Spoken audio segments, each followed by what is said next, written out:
My wife fabricated an assault charge and had me arrested in a restraining order against my kids, who was not even there. I kissed them goodbye and put them on the bus, told them to be careful. I'll see them this evening. At 7:30 that morning, at 7:45, I got lunged on by my wife and broke my back, and ended up I got arrested because she had a red place on her face. And I've not seen my children since May the 11th.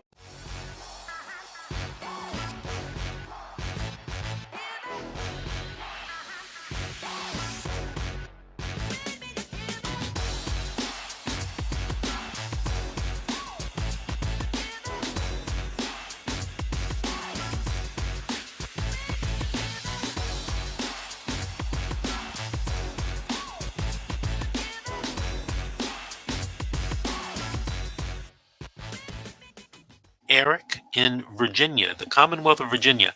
Eric, did you have a story to tell or a question to ask? I've got a little story, and I was going to see if I could get some advice.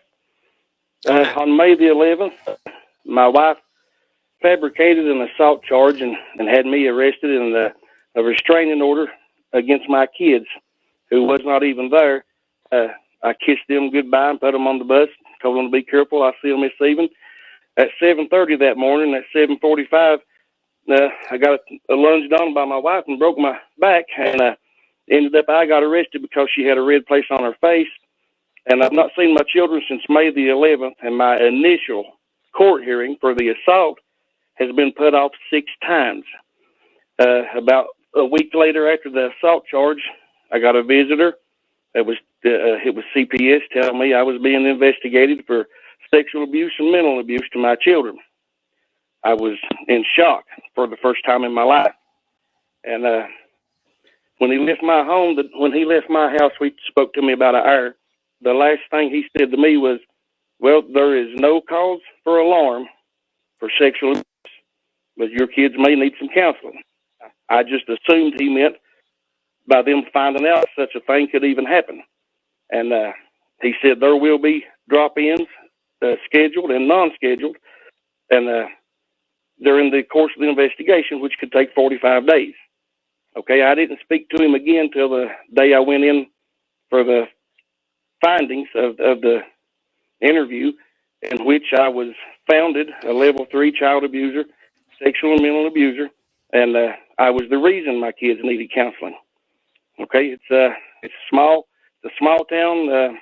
My wife's mentor is involved heavily in the politics, all the way up to the elected levels of the Commonwealth Attorney, and her sister and best friend and sister's best friend works at the local DSS department.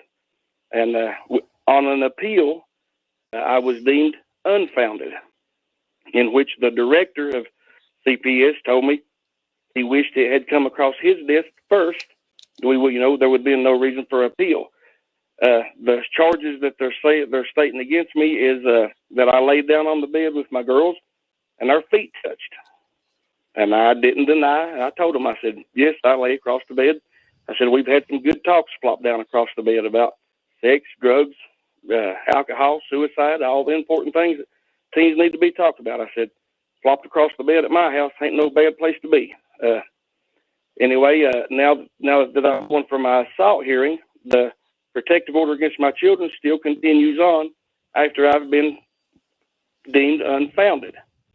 And it's been postponed from May the 11th till January the 7th.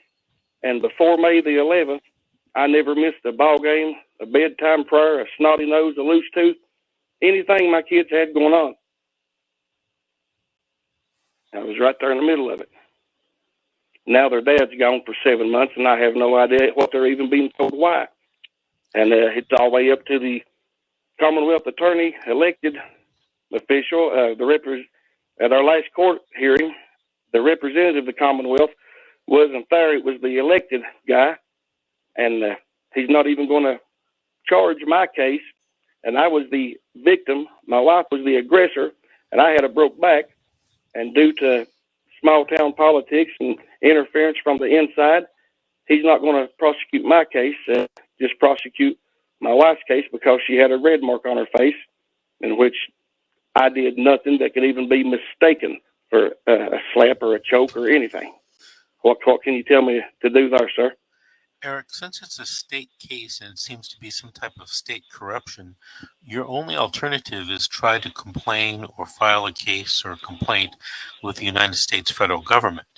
And luckily, that's why we have a two-part government, a federal and a state government. If the state is injuring its citizens, you have the right to go to the federal agencies to try to seek help. If I were you, I'd call up the U.S. Department of Justice, the Civil Rights Division, and I'd also call the Department of Health and Human Services and file a case against CPS for what they've done to you. And I hope that in the state of Virginia, you have found or have been assigned a good attorney to handle that criminal matter. Have you? I have hired an attorney, sir. They recommended him from Virginia Beach, the closest one in my area. I live in the Appalachian Mountains rural area, and there are really no CPS expert lawyers around here, but I got what the Virginia Beach crew recommended. Okay, well, I hope you're in good hands. I don't know, of course, anything about attorneys back where you are, but I hope you're in good hands. At least you are taking steps to protect yourself and your rights. Yes, sir. I'm doing all I know to do, and innocence is my weapon. It's completely fabricated, and my girls wouldn't even know what sexual abuse was. They didn't even know such a thing yet. Mm-hmm. I have had the facts of life talk with a couple of them, but not to that degree. Mm-hmm. And are you and your wife still estranged apart? Yeah, we're still estranged. It's mutual protective order, and we've been estranged since May the 11th. Uh-huh. And every time we went to court for the hearing, it's been postponed for some reason or the other. COVID, or the arresting officer had a tree cutting accident, or one time my attorney put it off because there was a substitute judge, and there's one reason after another it's been put off. And I've been homeless and innocent, and since May the 11th, simply on an accusation, and a false accusation at that. And CPS is still showing up at my court hearings for the assault charge. Mm-hmm. I don't know what role they could be playing now, because, well, they might as I said, on an appeal, I was overturned that decision to be unfounded. Yeah, well, I have requested through FOIA the information, all the interviews and everything on my case, and they will not give me the interviews with my children or my wife. And the CPS worker who did the interviewing, according to the administrative code and the Constitution of Virginia, was supposed to interview any minor in the house where abuse is reported. He did not interview my 10-year-old girl, but he did interview my wife, who reported it and built it from the ground up. It was, there was nothing like this never mentioned till after the trumped up assault charge. And there was a criminal investigation by the county sheriff's office. They interviewed my 3 children and called and told me, the case is dropped. There's nothing there, and we didn't have to interview anybody but your children to find out there was nothing there. The CPS guy did not interview my children, which he was bound legally to interview the minor, but instead he interviewed the one, my wife, the angered wife that called and complained. Okay, I got it. Keep working with your attorney, keep working with your criminal attorney. Check out those avenues that I talked to you about: federal administrative complaints with the Department of Justice and the Department of Health and Human Services, Eric. And Eric, I want to thank you for calling in. Can you call us back in about 3 or 4 weeks and give us an update, see how things are moving there in Virginia? I'd really appreciate it, and I know our audience would appreciate it. Okay?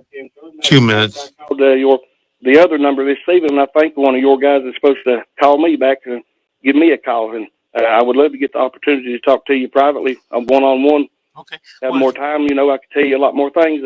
But okay. Yes, I'll call back and update.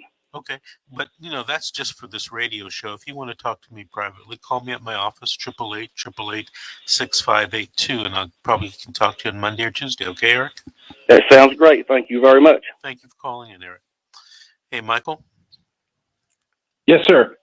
have you ever been to the state of Virginia? I've driven through it a number of times. My cousin is a retired Navy SEAL, and he lives in Virginia Beach. Oh, So I've been to Virginia plenty of times. It's a beautiful state. have you ever done any Pro Hoc Vitae work there in Virginia? No, I have not. No, sir. All right, very good.